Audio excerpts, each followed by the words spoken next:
Bayangkan, sebuah tanah yang disebut sebagai tanah yang dijanjikan, tempat di mana nabi-nabi besar lahir dan agama-agama dunia tumbuh.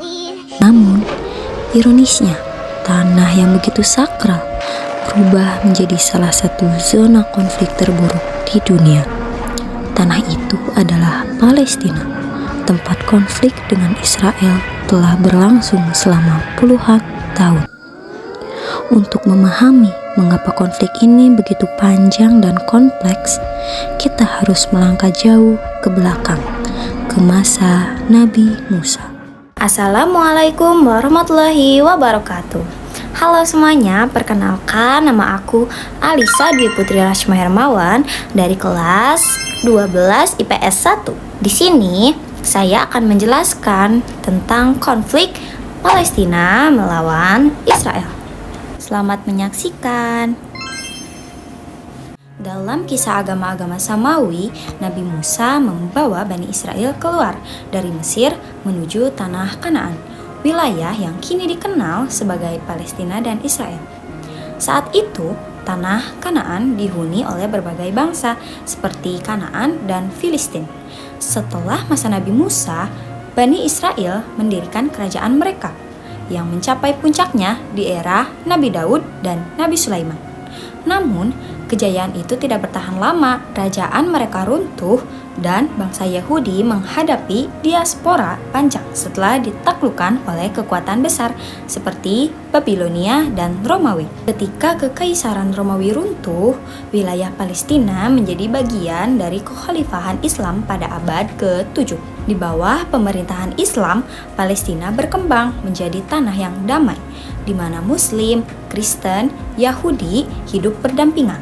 Namun, semuanya berubah pada abad ke-19 ketika gerakan Zionisme modern muncul, membawa ambisi untuk mendirikan negara Yahudi di Palestina, yang saat itu menjadi bagian dari Kekaisaran Ottoman. Setelah Perang Dunia ke-1, Kekaisaran Ottoman runtuh dan Palestina jatuh ke tangan Inggris melalui mandat Liga Bangsa-Bangsa. Inggris membuka pintu bagi migrasi besar-besaran orang Yahudi ke Palestina, khususnya setelah tragedi Holocaust selama Perang Dunia Kedua. Ketegangan meningkat antara komunitas Yahudi yang terus bertambah dan penduduk Arab Palestina yang sudah lama tinggal di sana. Ketika Inggris menyerahkan masalah ini ke PBB, pada tahun 1947, PBB mengusulkan pembagian Palestina menjadi dua negara, satu untuk Yahudi dan satu untuk Arab. Namun, usulan ini tidak diterima oleh banyak negara Arab. Lalu, pada tahun 1948 menjadi titik awal konflik modern. Saat Israel memproklamasikan kemerdekaannya, perang besar pecah antara Israel dan negara-negara Arab tetangga, mengakibatkan 700.000 warga Palestina terusir dari tanah kelahirannya sendiri dan menjadi pengungsi.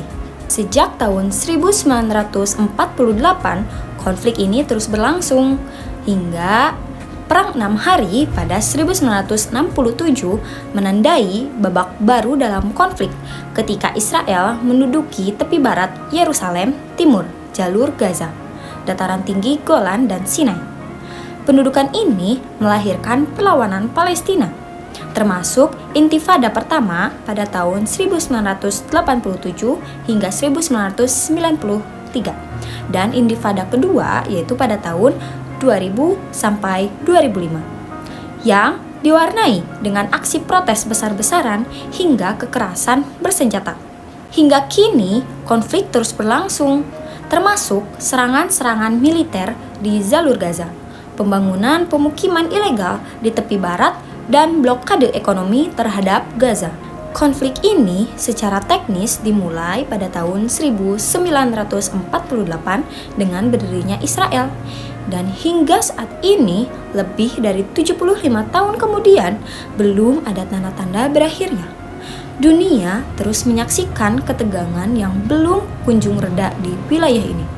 Pihak-pihak yang terlibat dalam konflik ini adalah Israel, Palestina termasuk faksi Fatah dan Hamas, Amerika Serikat, Perserikatan Bangsa-Bangsa atau PBB, Uni Eropa, negara-negara Arab termasuk Mesir, Yordania, dan Arab Saudi, Iran, Turki, Rusia, serta Organisasi Kerjasama Islam atau OKI, milisi dan kelompok bersenjata seperti Jihad Islam Palestina, organisasi non-pemerintah internasional, dan masyarakat sipil internasional, dan gerakan pro-Palestina atau pro-Israel. Dampak dari konflik ini meluas secara global, khususnya di jalur Gaza yang menjadi salah satu wilayah paling menderita. Tahun 2024 menjadi contoh nyata dari ironi yang menyakitkan ketika serangan militer Israel kembali menghantam Gaza. Listrik diputus total, menyebabkan rumah sakit beroperasi tanpa daya, memaksa dokter melakukan operasi dengan penerangan seadanya. Air bersih pun terputus, memperburuk kondisi sanitasi dan memicu penyebaran penyakit. Lebih dari itu, laporan-laporan kemanusiaan menunjukkan kebrutalan yang sulit dibayangkan. Beberapa warga, termasuk anak-anak, tewas secara tragis akibat penggunaan bahan peledak fosfor putih. Sementara banyak yang terjebak di reruntuhan tanpa bantuan medis karena blokade ketat. Bahkan makanan dan obat-obatan hampir tidak bisa masuk, memaksa warga Gaza bertahan hidup dengan memakan sisa-sisa yang tersedia. Tragedi ini tidak hanya menciptakan kehancuran fisik, tetapi juga trauma yang mendalam bagi generasi muda. Anak-anak Gaza tumbuh dengan bayang-bayang kekerasan, kehilangan keluarga, dan hidup tanpa harapan. Konflik ini menjadi bukti nyata bahwa dampaknya melampaui batas wilayah, menciptakan krisis kemanusiaan yang mengguncang nurani dunia. Bagi Indonesia, konflik ini memiliki makna khusus. Sebagai negara dengan mayoritas Muslim, dukungan terhadap Palestina telah menjadi bagian dari kebijakan luar negeri Indonesia. Indonesia tidak mengakui keberadaan negara Israel dan konsisten mendukung perjuangan Palestina melalui jalur diplomatik dan bantuan kemanusiaan. Selain itu, Indonesia berkontribusi penting dalam momen-momen krusial, seperti mendukung Palestina di Konferensi Asia Afrika dan mendesak penghentian pendudukan Israel melalui forum PBB.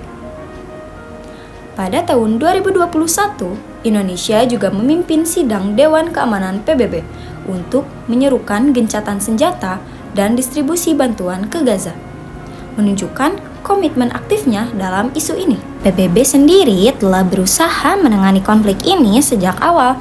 Pada tahun 1947, PBB mengeluarkan resolusi 181 tentang pembagian wilayah Palestina.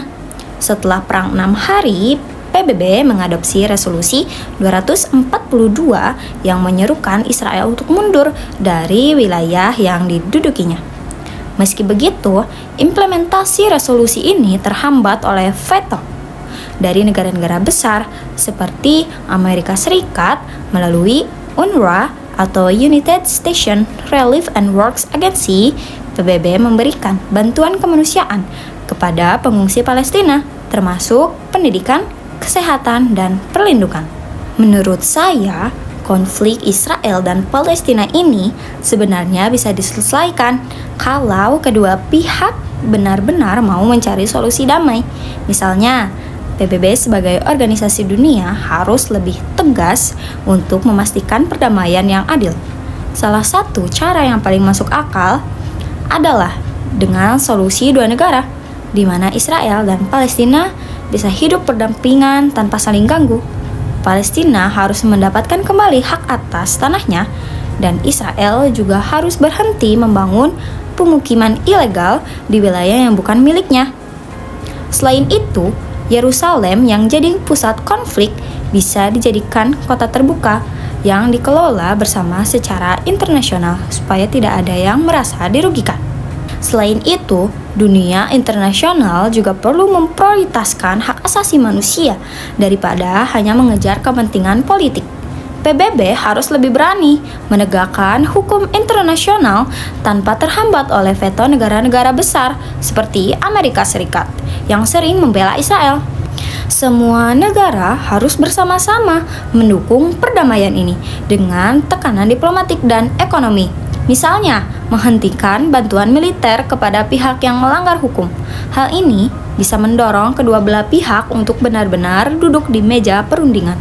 Namun, perlu dipahami bahwa konflik ini sudah jauh melampaui sekedar konflik antar negara.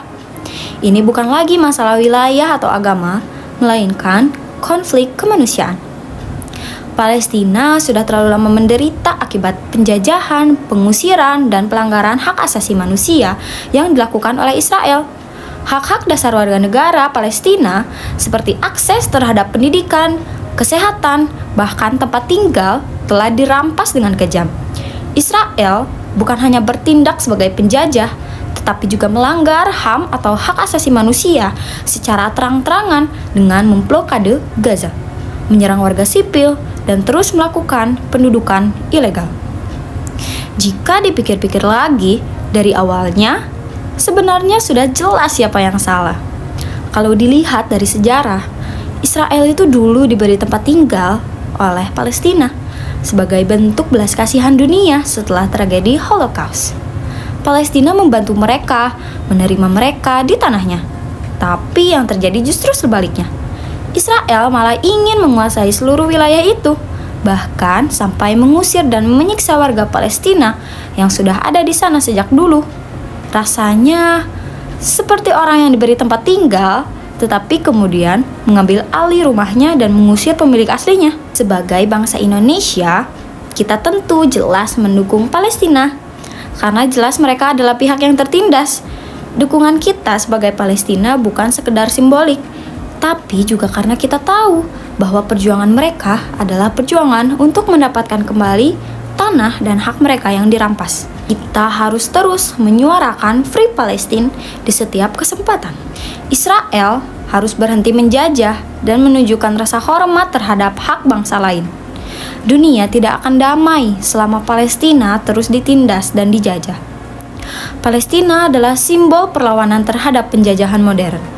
Dan kita semua yang mendukung kemerdekaan harus berdiri bersama mereka. Jadi, menurut saya, konflik ini tidak akan selesai kalau kita hanya melihatnya sebagai urusan politik atau perebutan wilayah. Ini adalah masalah kemanusiaan yang menuntut keadilan bagi rakyat Palestina.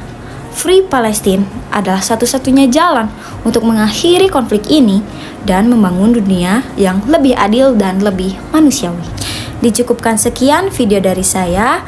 Maaf apabila banyak kesalahan, karena kesalahan datangnya dari saya dan kesempurnaan hanya milik Allah SWT.